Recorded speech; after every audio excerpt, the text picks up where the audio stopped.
Një grup kriminal që trafikon të armë zjarri dhe lëndë narkotike është goditur në Fier. Policia vendore e Fierit dhe prokuroria në një konferencë për media deklaruan se grupi vepronte në disa qytete të vendit, ndërsa grupi trafikonte armët nga Kosova përmes pikës kufitare të Morinës. Në pranga kanë rënë 4 persona që sipas prokurorit Elion Mustafaraj janë në rrezikshmëri të lartë shoqërore dhe rezultojnë me precedent të mëparshëm penal. Të arrestuarit janë Boran Buzi, Niko Osma, Qamil Shurdhi dhe Besim Buzi.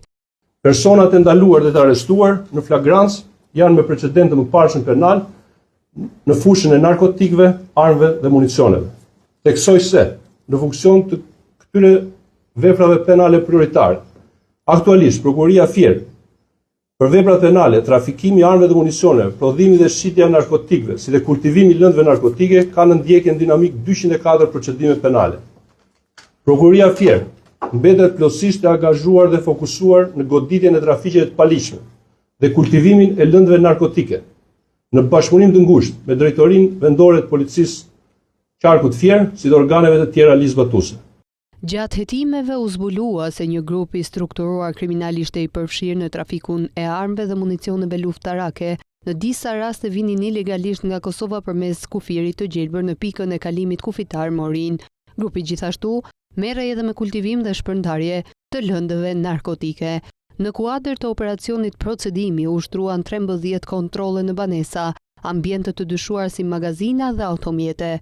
Ky aktivitet kryej në disa qytete të vendit, si Fier, Lushnjë, Durrës, Shkodër dhe Kukës, ndërsa në disa raste armët siguroheshin nga Kosova dhe futeshin ilegalisht nëpërmjet pikës së kalimit kufitar në Morin.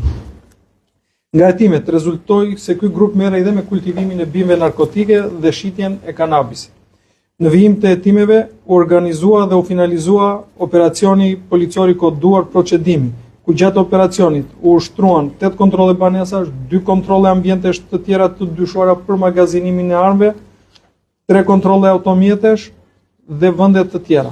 Gjatë këtyre kontrolleve u sekuestruan 4000 bimë narkotike, 2000 të mbjella dhe të hedhur në parcel dhe 2000 të kultivuara në kubik, të mbjella në tokën e shtetasit me iniciale BB.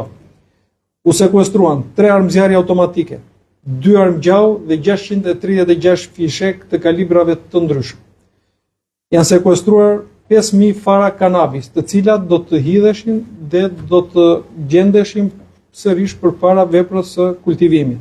U sekuestruan 2 radiosit policisë, 2 uniforma policie, 1 maskë plastike silikon me paruke, 3 automjete dhe 10 celular.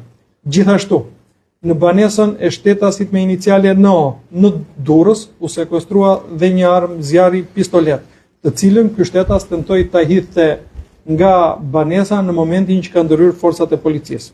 Sipas policisë, Boran Buzi dhe Qamil Shurdhi janë identifikuar si organizatorët e grupit, ndërsa pjesëtarët e tjerë kishin funksione të ndara në sigurimin dhe shpërndarjen e armëve dhe kanabisit. Nga hetimet rezulton se këta persona kryenin trafikun e armëve dhe municioneve, si dhe mbanin armë zjarri për qëllime kriminale.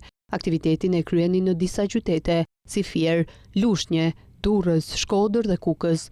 Në disa raste armët i siguronin edhe nga Kosova dhe i fusnin ilegalisht përmes kufirit të gjelbërt në pikën kufitare të Morinës. Operacioni vijon, ndërsa hetimet janë duke u thelluar për identifikimin dhe kapjen e personave të tjerë, të cilët mund të jenë të përfshirë në këtë veprimtari kriminale.